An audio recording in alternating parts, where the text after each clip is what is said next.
ہم لوگ سنتے رہیں. قربان جاؤ. اللہ قرآن میں کہتا ہے وَإِذَا قُرِئَ الْقُرْآنُ فَاسْتَمِعُوا لَهُ وَأَنصِتُوا لَعَلَّكُمْ تُرْحَمُونَ. ترجمہ کرو. میرا اللہ کہتا ہے جب قرآن پڑھا جائے تو خاموش ہو جاؤ, غور سے سنو تاکہ تمہارے اوپر رحمتیں برسائی جائیں. تو پتہ یہ چلا کہ جہاں قرآن پڑھا جاتا ہے وہاں اللہ رحمتوں کا نزول کرتا ہے. بے شک. اچھا ایک بات اور بتاتا چلوں, بات آگے, یہ شعر ابھی تو پورا ہوا نہیں ہے. جب کوئی قرآن پڑھتا ہے تو سب سے زیادہ کون سنتا ہے؟ ابھی قاری صاحب قرات کر رہے تھے, ہم لوگوں نے سنا کہ نہیں سنا؟ ارے بولو بھائی, سنے کہ نہیں سنے؟ لیکن سنیے, سب سے زیادہ کون سنا؟ ہمارے حضرت علامہ مولانا انعام الحق صاحب دامت برکاتہم ناظم اجلاس اسٹیج کے کرسی کے قریب تھے, اور سب سے زیادہ قریب میں تھا. حضرت کرسی میں تھے, میں یہاں تھا, آپ پنڈال میں تھے. تو سب سے زیادہ کان لگا کر کون سنا؟ تو سنو, ہم نہیں سن پائے, ہم کان لگا کر نہیں سن پائے, آپ کان لگا کر نہیں سن پائے. سنو اللہ کے نبی کی, سنو اللہ کے رسول کی, سنو اللہ کے رسول ارشاد فرماتے ہیں جب کوئی قرآن پڑھتا ہے تو سب سے زیادہ کان لگا کر اللہ سنتا ہے. اللہ سنتا ہے, کان لگا کر اللہ سنتا ہے کہ میرا کلام پڑھ رہا ہے, میرا بندہ میرا قرآن پڑھ رہا ہے. اللہ غور سے کان لگا کر سنتا ہے. سوچو یہ کلام, آج قرآن ہمارے درمیان موجود ہے, یہ زندہ ایک معجزہ ہے. تمام انبیاء کرام علیہم الصلوۃ والتسلیم چلے گئے, ان کا معجزہ ان کے ساتھ چلا گیا, لیکن امام الانبیاء جناب محمد رسول اللہ صلی اللہ علیہ وسلم اس دنیا سے پردہ کر گئے. لیکن قربان جاؤ, قیامت تک نبوت کا دروازہ کو اللہ نے بند کر دیا ہے, لیکن قربان جاؤ آپ کا معجزہ آج بھی زندہ ہے, صبح قیامت تک زندہ رہے گا. قرآن ایک زندہ معجزہ ہے. یہ معجزہ رسول, یہ معجزہ رسول خدا نے دکھا دیا, یہ معجزہ رسول, یہ معجزہ رسول, یہ معجزہ رسول خدا نے دکھا دیا, یہ معجزہ رسول خدا نے دکھا دیا. مٹھی میں کنکروں کو بھی کلمہ پڑھا دیا, مٹھی میں کنکروں کو بھی کلمہ پڑھا دیا. بے شک. ابو جہل نے یہی تو کہا تھا کہ محمد اگر تم اپنے آپ کو رسول کہتے ہو, پیغمبر کہتے ہو, تو بتا میری مٹھی میں کیا ہے. ابو جہل رستے میں سے کچھ مٹھی اٹھا لیا تھا, اٹھا کر کے نہ مٹھی بند کر لیا. اب مٹھی بند کر لیا, اللہ کے رسول کے سامنے گیا کہ ابو جہل تم کہتے ہو کہ ہم اللہ کے رسول ہیں, اللہ کے پیغمبر ہیں, تو بتا میری مٹھی میں کیا ہے. تو اللہ کے نبی جناب محمد رسول اللہ, سارے لوگ بولو صلی اللہ علیہ وسلم, آپ نے ارشاد فرمایا ابو جہل اگر میں بتا دوں تیری مٹھی میں کیا ہے تو تو کہے گا شاید میں جس وقت یہ شے اٹھا رہا تھا محمد نے دیکھ لیا ہوگا. تو ایسا نہ ہو کہ تمہاری مٹھی میں جو ہے وہی بول دے کہ میں کون ہوں.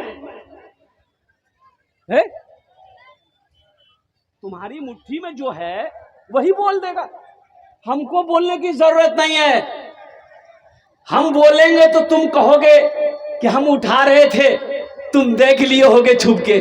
ہم نہیں بولیں گے, تمہاری مٹھی میں جو شے ہے, جو چیز ہے وہی بولے گی. اور قربان جاؤ ابو جہل نے اپنی مٹھی میں کنکر اٹھایا تھا, پتھر اٹھایا تھا. قربان جاؤ اللہ کے رسول نے ارشاد فرمایا اے شے اے چیز جو بھی ابو جہل کے ہاتھ میں ہو, اللہ کے حکم سے بولو میں کون ہوں. سبحان اللہ. کنکر سے پتھر سے آواز آئی, لا الہ الا اللہ محمد الرسول اللہ. سوچو تو صحیح. یہ معجزہ رسول خدا نے دکھا دیا, مٹھی میں کنکروں کو بھی کلمہ پڑھا دیا. راہ خدا میں دے کے, راہ خدا میں دے کے خدیجہ نے مال و زر, راہ خدا میں دے کے. اچھا, حضرت خدیجہ کو جانتے کہ نہیں جانتے؟ اب بھائی بولے ہوئے جانتے نا, کتنے لوگ جانتے ہیں؟ اما خدیجہ رضی اللہ تعالی عنہ, اللہ کے نبی جناب محمد رسول اللہ صلی اللہ علیہ وسلم کی سب سے پہلی بیوی, سب سے پیاری بیوی, قربان جاؤ. اور عورتوں میں سب سے پہلے مسلمان ہونے والی یہ اما حضرت خدیجہ کبریٰ رضی اللہ تعالی عنہا کی ذات ہے. بڑی امیر تھی, دولت کی کمی نہیں, سونے کی کمی نہیں, چاندی کی کمی نہیں, لیکن تھی بیوہ. کیا تھی؟ ارے بولو نا. بیوہ تھی, بیوہ لیکن امیر. پہلے 2 شادی ہو چکی تھی اما حضرت خدیجہ کبریٰ رضی اللہ تعالیٰ عنہ کی. 2 خاوند کے انتقال ہو گیا تھا. پہلے سے بیوہ تھی.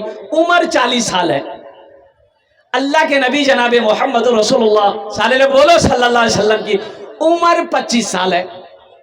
اب سوچو, اے میرے نوجوانوں, تم غلام رسول اپنے آپ کو کہتے ہو, عاشق رسول اپنے آپ کو کہتے ہو, اور قربان جاؤ, کبھی کسی بیوہ سے شادی تو کر لو, کسی بیوہ کا ہاتھ تو پکڑ لو.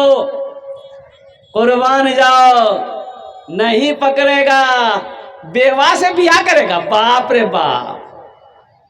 ہے ہمارا نوجوان اپنے تاوا کا تلی ہے, اور اس سے پوچھئے گا نا بیاہ کو, بولا کروں نہیں. بولا لڑکی کیسے چاہیے؟ بولا لڑکی بیوٹیفل ہونا چاہیے.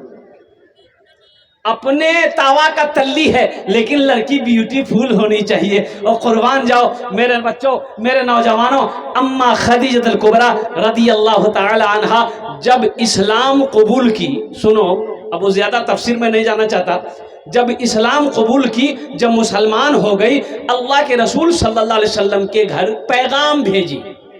اس سے پتہ یہ چلا کہ بیٹی والا بھی پیغام لے کر بیٹے والا کے ہاں جانا چاہیے.